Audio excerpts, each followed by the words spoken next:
ಪ್ರೀತಿಯ SSLC ವಿದ್ಯಾರ್ಥಿಗಳೇ, ನೀವು ವಾರ್ಷಿಕ ಪರೀಕ್ಷೆಯಲ್ಲಿ 80ಕ್ಕೆ 80 ಅಂಕ ಗಳಿಸಬೇಕೆಂದರೆ ನೀವು ಕನಿಷ್ಠ ಪಕ್ಷ 4ರಿಂದ 5 ವರ್ಷದ ಹಳೆಯ ಪ್ರಶ್ನೆ ಪತ್ರಿಕೆಗಳನ್ನು ಬಿಡಿಸಲೇಬೇಕು. ಅವೇ ಪ್ರಶ್ನೆಗಳೇ ತಮ್ಮ ವಾರ್ಷಿಕ ಪರೀಕ್ಷೆಯಲ್ಲಿ ಬರುತ್ತವೆ. ನಾನು ವಾರ್ಷಿಕ ಪರೀಕ್ಷೆಯಲ್ಲಿ ಪ್ರಶ್ನೆಗಳನ್ನು ಈ ಒಂದು ವಿಡಿಯೋದಲ್ಲಿ ಚರ್ಚಿಸುತ್ತಿರುವೆನು. ಇವು ತಮಗೆ ಸಾಕಷ್ಟು ಉಪಯೋಗವಾಗಲಿವೆ. ಮುಂಬರುವ ದಿನಗಳಲ್ಲಿ ನಾನು ವಿಷಯಕ್ಕೆ ಸಂಬಂಧಿಸಿದಂತೆ ಸಾಕಷ್ಟು ವಿಡಿಯೋಗಳನ್ನು ಮಾಡುತ್ತಿದ್ದು ತಮಗೆ ಉಪಯೋಗವಾಗಲಿವೆ. ಆದ್ದರಿಂದ ಈ ಒಂದು ಚಾನಲ್ಗೆ ಸಬ್ಸ್ಕ್ರೈಬ್ ಮಾಡಿದರೆ ನಾನು ವಿಡಿಯೋ ಅಪ್ಲೋಡ್ ಮಾಡಿದ ತಕ್ಷಣ ತಮಗೆ ಒಂದು ನೋಟಿಫಿಕೇಷನ್ ಸಿಗುತ್ತೆ. ತಾವೇ ಮೊದಲು ಆ ವಿಡಿಯೋವನ್ನು ನೋಡಬಹುದು. ಈ ಪ್ರಶ್ನೆಯನ್ನು ನೋಡಿ. ಭಯೋತ್ಪಾದನೆಯಿಂದ ಉಂಟಾಗುವ 4 ಪರಿಣಾಮಗಳನ್ನು ತಿಳಿಸಿ. ಇದು ಏಪ್ರಿಲ್ 2015ರಲ್ಲಿ ಬಂದಿದೆ. ಉತ್ತರ: ರಾಷ್ಟ್ರ ನಾಗರಿಕರ ಮೇಲೆ ಮಿಲಿಟರಿ ಪಡೆ, ನಿರ್ದಿಷ್ಟ ಭಾಷೆ ಹಾಗೂ ಜನಾಂಗದ ಮೇಲೆ ದಾಳಿ, ನೋವು ಕೊಡುವುದು, ರಸ್ತೆ, ರೈಲು, ವಿಮಾನ ನಿಲ್ದಾಣಗಳನ್ನು, ಮಾರುಕಟ್ಟೆ, ಜನಜಂಗುಳಿ ಪ್ರದೇಶದ ಮೇಲೆ ದಾಳಿ, ಜನರ ಒತ್ತೆ ಇರಿಸುವಿಕೆ.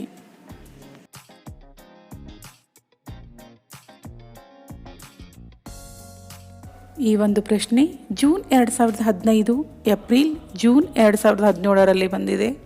ಭಯೋತ್ಪಾದನೆಯ ಪರಿಣಾಮಗಳೇನು? ಉತ್ತರ: ಸಾವು ನೋವು ಹೆಚ್ಚಿಸುತ್ತದೆ, ಭಯವನ್ನು ಹೆಚ್ಚಿಸುತ್ತದೆ, ಸಾಮಾಜಿಕ ದುಷ್ಪರಿಣಾಮ, ವಿಷಾನಿಲವನ್ನು ಬಳಸಲು ದಾರಿ, ಅನೇಕ ಕೃತ್ಯವೆಸಗಲು ದಾರಿ. ಈ ಪ್ರಶ್ನೆ ಜೂನ್ 2016ರಲ್ಲಿ ಬಂದಿದೆ. ಮಾನವ ಹಕ್ಕುಗಳ ಪ್ರತಿಪಾದನೆ ನಿಟ್ಟಿನಲ್ಲಿ ಭಾರತವು ನಿರಂತರ ಪ್ರಯತ್ನವನ್ನು ನಡೆಸುತ್ತಿದೆ. ಈ ಹೇಳಿಕೆಯನ್ನು ಸಮರ್ಥಿಸಿ. ಉತ್ತರ: ಸಂವಿಧಾನದಲ್ಲಿ ಮೂಲಭೂತ ಹಕ್ಕುಗಳ ಸೇರ್ಪಡೆ, ವಿಶ್ವಸಂಸ್ಥೆಯಲ್ಲಿ ಸಮರ್ಥನೆ, ಗುಲಾಮಗಿರಿ, ಮಾನವ ಮಾರಾಟ, ಮಕ್ಕಳ ದುಡಿಮೆ, ಮಹಿಳಾ ಶೋಷಣೆಗಳ ಖಂಡನೆ, ಸಾರ್ವತ್ರಿಕ ಮಾನವ ಹಕ್ಕುಗಳ ನಿರಂತರ ಒತ್ತಾಯ.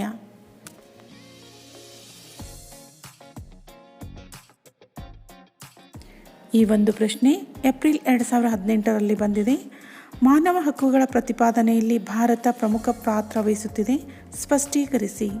ಉತ್ತರ: ಭಾರತದಿಂದ ಸಾರ್ವತ್ರಿಕ ಮಾನವ ಹಕ್ಕುಗಳ ನಿರಂತರ ಪ್ರತಿಪಾದನೆ, ಸಂವಿಧಾನದಲ್ಲಿ ಮೂಲಭೂತ ಹಕ್ಕುಗಳ ನೀಡಿಕೆ, ಬದುಕುವ ಹಕ್ಕು, ಸ್ವಾತಂತ್ರ್ಯದ ಹಕ್ಕು, ಸ್ವರಕ್ಷಣೆಯ ಹಕ್ಕು, ಧಾರ್ಮಿಕ ಸ್ವಾತಂತ್ರ್ಯದ ಹಕ್ಕು, ಸಾಂಸ್ಕೃತಿಕ ಮತ್ತು ಶೈಕ್ಷಣಿಕ ಹಕ್ಕುಗಳ ನೀಡಿಕೆ, ಸಾಮಾನ್ಯ ಸಭೆಯಲ್ಲಿಯೂ ಮಾನವ ಹಕ್ಕುಗಳ ಪ್ರತಿಪಾದನೆ, ಭಾರತವು ಜನಾಂಗೀಯ ಹತ್ಯೆಯನ್ನು ವಿರೋಧಿಸುತ್ತದೆ, ಎಲ್ಲ ವಿಧದ ಶೋಷಣೆ ಮತ್ತು ದಬ್ಬಾಳಿಕೆಯನ್ನು ವಿರೋಧಿಸುತ್ತದೆ, ವಿಶ್ವಸಂಸ್ಥೆಯ ಮೂಲಕ ಮಾನವ ಹಕ್ಕುಗಳ ಸಂರಕ್ಷಣೆಗೆ ಒತ್ತು.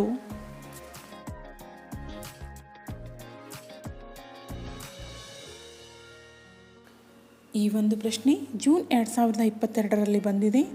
ಮಾನವ ಹಕ್ಕುಗಳ ಪ್ರತಿಪಾದನೆಗಾಗಿ ಭಾರತವು ನಡೆಸುತ್ತಿರುವ ಹೋರಾಟವನ್ನು ವಿವರಿಸಿ. ಉತ್ತರ: ಮೂಲಭೂತ ಹಕ್ಕುಗಳನ್ನು ಸಂವಿಧಾನದಲ್ಲಿ ನಮೂದಿಸಿದೆ, ವಿಶ್ವಸಂಸ್ಥೆಯಲ್ಲಿ ಮಾನವ ಹಕ್ಕುಗಳ ಸಮರ್ಥನೆ, ರಾಷ್ಟ್ರೀಯ ಮಾನವ ಹಕ್ಕು ಆಯೋಗ, ಮಹಿಳಾ ಆಯೋಗ, ಪರಿಶಿಷ್ಟ ಜಾತಿ ಆಯೋಗ, ಹಿಂದುಳಿದ ವರ್ಗ, ಅಲ್ಪಸಂಖ್ಯಾತ ಆಯೋಗ, ರಾಜ್ಯ ಮಾನವ ಹಕ್ಕು, ಮಹಿಳಾ ಆಯೋಗ.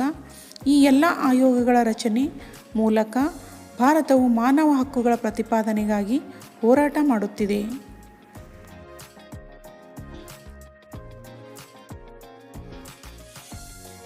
ಈ ಪ್ರಶ್ನೆ ನೋಡಿ. ದ್ವಿತೀಯ ಮಹಾಯುದ್ಧದ ಬಳಿಕ ಎದುರಾದ ಮುಖ್ಯ ಸಮಸ್ಯೆಗಳು ಯಾವುವು?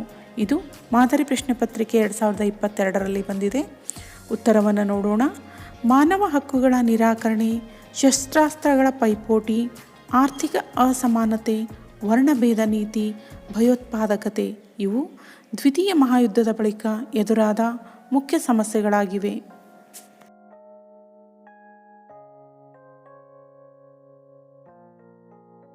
ಈ ಒಂದು ಪ್ರಶ್ನೆ ನೋಡಿ. ನಿಶಸ್ತ್ರೀಕರಣ ಎಂದರೇನು? ಉತ್ತರ: ಕೆಲವು ನಿರ್ದಿಷ್ಟ ಬಗೆಯ ಶಸ್ತ್ರಾಸ್ತ್ರಗಳನ್ನು ಹಂತ ಹಂತವಾಗಿ ಇಲ್ಲವಾಗಿಸುವುದೇ ನಿಶಸ್ತ್ರೀಕರಣ.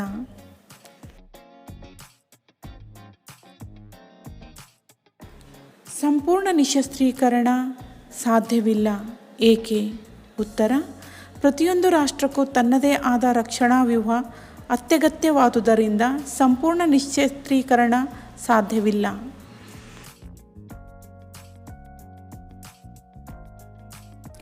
ಭಾರತವು ಇಂದು ಎದುರಿಸುತ್ತಿರುವ ಸವಾಲುಗಳು ಯಾವುವು? ಇದು ಮಾದರಿ ಪ್ರಶ್ನೆ ಪತ್ರಿಕೆ 2023ರಲ್ಲಿ ಬಂದಿದೆ. ಉತ್ತರ: ಕೋಮುವಾದ, ಅನಕ್ಷರತೆ, ಮಹಿಳೆಯರ ಸ್ಥಾನಮಾನ, ಆರ್ಥಿಕ ಅಸಮಾನತೆ, ಜನಸಂಖ್ಯೆಯ ವೆಚ್ಚ, ಬಡತನ, ಲಾಭಕೋರತನ, ಪ್ರಾದೇಶಿಕವಾದ, ಭ್ರಷ್ಟಾಚಾರ.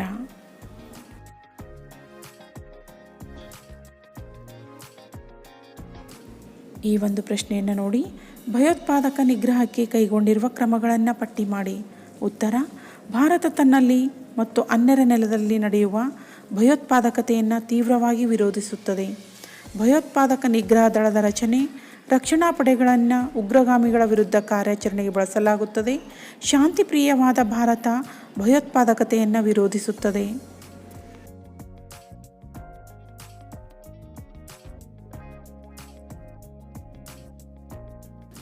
ಈ ಒಂದು ಪ್ರಶ್ನೆ ಜೂನ್ 2023ರಲ್ಲಿ ಬಂದಿದೆ.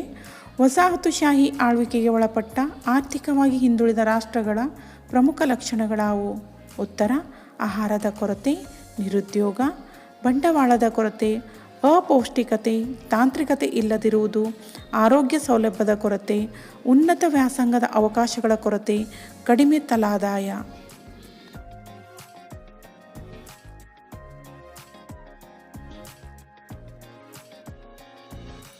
ನನ್ನ ಪ್ರೀತಿಯ SSLC ವಿದ್ಯಾರ್ಥಿಗಳೇ, ಈಗಾಗಲೇ ನಾನು ಸಮಾಜ ವಿಜ್ಞಾನದಲ್ಲಿ ಹಲವಾರು ಘಟಕಗಳಿಗೆ ಸಂಬಂಧಿಸಿದಂತೆ ವಾರ್ಷಿಕ ಪರೀಕ್ಷೆಯಲ್ಲಿ ಬಂದಂಥ ಪ್ರಶ್ನೆಗಳ ಬಗ್ಗೆ ಚರ್ಚೆ ಮಾಡಿರುವೆನು ಮತ್ತು ಪಾಸಿಂಗ್ ಪ್ಯಾಕೇಜಿನ ಹಲವಾರು ವಿಡಿಯೋಗಳು ಈ ಒಂದು ಚಾನಲ್ನಲ್ಲಿ ತಮಗೆ ಸಿಗುತ್ತವೆ. ಮುಂಬರುವ ದಿನಗಳಲ್ಲಿ ನಾನು ವಾರ್ಷಿಕ ಪರೀಕ್ಷೆಯಲ್ಲಿ ಬರುವಂತಹ ಪ್ರಶ್ನೆಗಳ ಬಗ್ಗೆ ಚರ್ಚೆಯನ್ನು ಮಾಡುತ್ತಿದ್ದು, ಯಾರು ಈ ಒಂದು ಚಾನಲ್ಗೆ ಸಬ್ಸ್ಕ್ರೈಬ್ ಆಗಿಲ್ವೋ ಆದಷ್ಟು ಬೇಗ ಸಬ್ಸ್ಕ್ರೈಬ್ ಆಗಿ ಬೆಲ್ ಐಕಾನ್ ಮೇಲೆ ಕ್ಲಿಕ್ ಮಾಡಿ. ಇದರಿಂದ ನಾನು ಹೊಸ ವಿಡಿಯೋ ಅಪ್ಲೋಡ್ ಮಾಡಿದ ತಕ್ಷಣ ತಾವೇ ಮೊದಲು ಆ ವಿಡಿಯೋವನ್ನು ನೋಡಬಹುದು.